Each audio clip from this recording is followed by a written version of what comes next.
Hello, everyone, and I'm really excited to be here today because I get to talk about something that happened to me and something that has brought some interesting joy and peace into my life, despite the fact that it was a relatively chaotic event that would have scared the pants off of a lot of people at the time.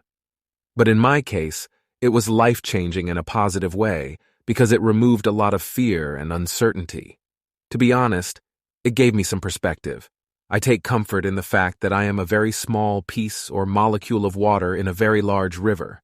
The symbolism of that statement only recently occurred to me, but that is exactly how it feels to me. So, I'm not sure if I was 14 or 15 at the time, but I lived in Germany. My stepfather served in the military. My hometown in Germany was very rural. My stepfather was stationed at a small military post. There were only a few kids my age whose parents were also stationed at that base. As a result, the majority of my friends were German and I had a couple of American friends. And, on this particular night, I was at a local bar with one of my American friends and his neighbor, the small town where he lived. We'd gone to the neighborhood bar.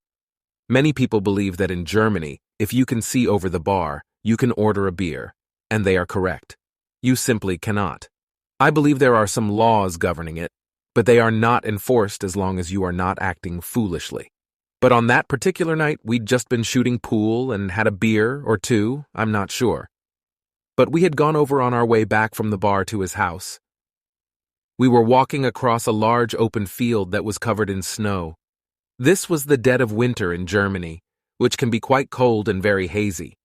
Because what we didn't realize at the time was that as we walked across this vast, snow-covered landscape, we were standing directly on top of a rather large, rather swift-moving, I guess you couldn't call it a river, but it was a creek, and a pretty substantial one.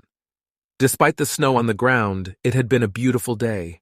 And, as anyone who knows will tell you, when you have a blanket of snow on top of ice, it acts as an insulator and begins to melt the ice beneath. And I remember hearing this crack while I was walking. And when I felt that, there was a rush of adrenaline that went through me. Then I came to a halt and considered attempting to distribute my body weight over as large a percentage of this as possible, because I knew I was literally standing on thin ice. So I was trying to sink down a little bit, bend my knees a little bit, and maybe consider laying flat to better distribute my weight. No, it was completed, crack straight through the ice, and it was terrifying. I recall everything.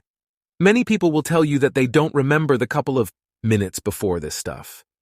However, I recall it vividly because it was shocking, and I was hyper-aware due to the adrenaline coursing through my veins. The next thing I know, I'm under the ice, it's dark outside, and there's no light coming in from anywhere. And I just sat there for a second trying to gather my thoughts after being almost flash-frozen. It's so cold, and I'm looking for any kind of purchase. I'm punching the ice, but it's not moving. It was apparently thick enough to withstand a solid punch from a 14-year-old, but not thick enough to carry me at the time. Weight is most likely 180 pounds, so I struggled and felt myself being carried a little by the stream, by the flow of the water. It didn't take long because I hadn't taken a deep breath before falling. I didn't have time to mentally prepare for what was about to happen. But it couldn't have been more than 30 seconds that I was clawing at the ice, and I could hear my friend kicking at the ice and nothing was happening. I was stymied, and I had no idea where I was. I couldn't tell how far I'd sunk or how much I'd shifted. There was no visual evidence of this. This is not the case. It was black because it was so dark outside and there was no light. And I remember my body sort of going, well, we've got to try to breathe if nothing else, and I did it. I remember taking in the cold sensation of feeling all of this water rush into my lungs. But then I felt myself drift away and lose consciousness. This is where I had the life-changing experience of seeing what I believe to be the other side of this equation. It's also difficult for me to explain in visual terms, but I'll try because there was this sense of oneness with everything around me and everything that was going on at the time. And it was almost as if I was blossoming while maintaining my individuality, my individual consciousness. I felt linked to an indenging experience of seeing what I believe to be the other side of this equation. It's also difficult for me to explain in visual terms, scribable and nearly impossible number of things at the same TI. But it was as if I'd been sitting in a completely dark me. It was almost as if, and I have to say it again, I use the word metaphorically because this is not what happened visually. Endless expanse of nothing when a light went on. And when that light turned on, it was bright, but there was so much else going on that I wasn't yet capable. And I say not yet capable because I believe I was on the verge of figuring out how it all worked.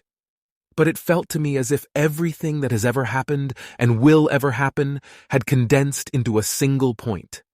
And I believe that's what I felt when I encountered the concept of eternity. Eternity is defined as the absence of time, and thus the absence of space, as well as the ability to interact with, move through, and experience everything that has ever happened, and everything that will ever happen, as well as everything that has ever existed or will ever exist in the absence of time.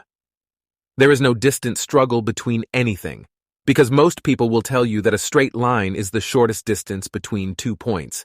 But in my opinion, that is not the case. After what I've seen and sort of experienced here, in the absence of time, the shortest distance between 2 points is a straight line that takes only the time it takes to get there. So, in the absence of time, everything exists in a single point. The one thing I didn't feel was fear as I experienced this massive, unbelievably overwhelming orchestra, symphony, whatever you want to call it, of voices and ideas and thoughts and feelings and emotions. And I believe that up until that point, the most frightening aspect of the concept of dying was not knowing what will happen when you arrive, not knowing that something good is going to happen. And it's my opinion, and many people disagree with me, and I've received a few comments after explaining this in a couple of other places. It's a good thing I didn't end up in hell. According to my observations, it appeared that everyone was present, and I've received a few comments after explaining this in a couple of other places. It's a good thing I didn't end up in hell. And everyone at the same time, I felt one with and connected to everything. And it was overwhelming because I still felt very attached to it. Associated with the physical body that hadn't completely expired, even though I hadn't breathed, and I hadn't.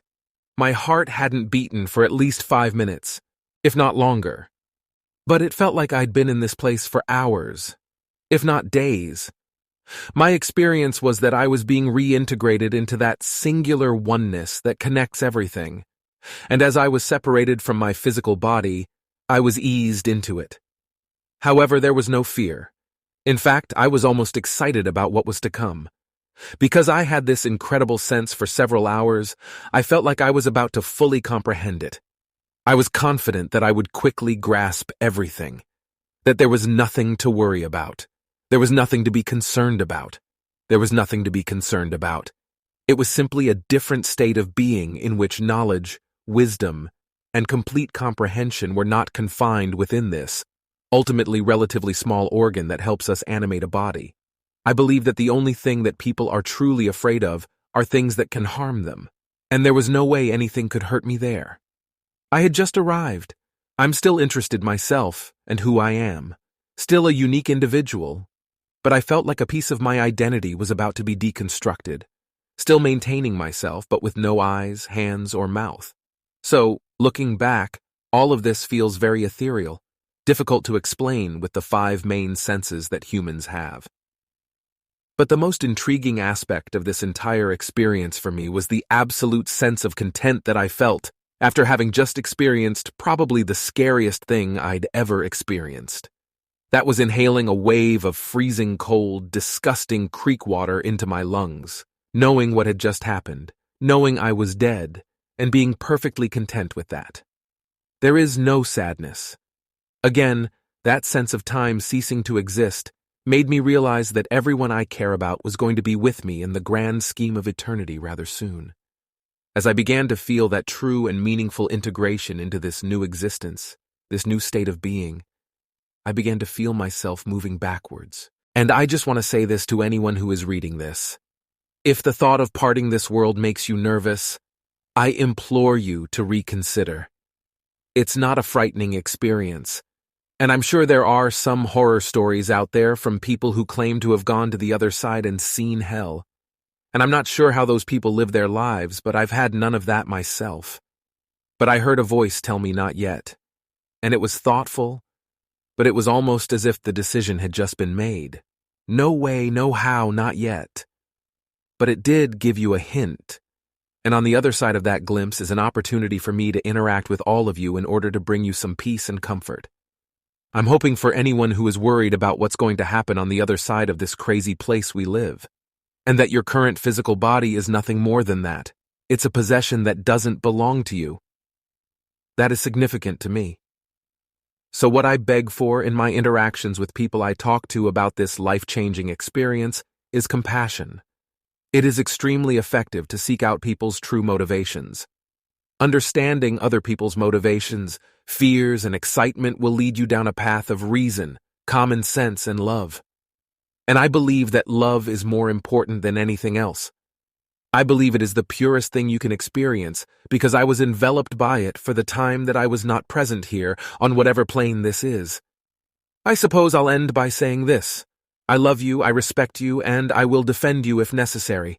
And it has nothing to do with who you are, what your political beliefs are, even if they are diametrically opposed to mine. And it certainly has nothing to do with race. I say this emphatically because of my experience, which led me to the conclusion that, well, I'm a part of you, and you're a part of me, period. So even if we disagree, we're all going to the same place and have the same fate in store, which is to be a very real part of one another again. There's a lot of music, art, and strange things that everyone puts out there. The reality of the situation is that we must love and respect one another, as well as protect one another, and compassion is essential.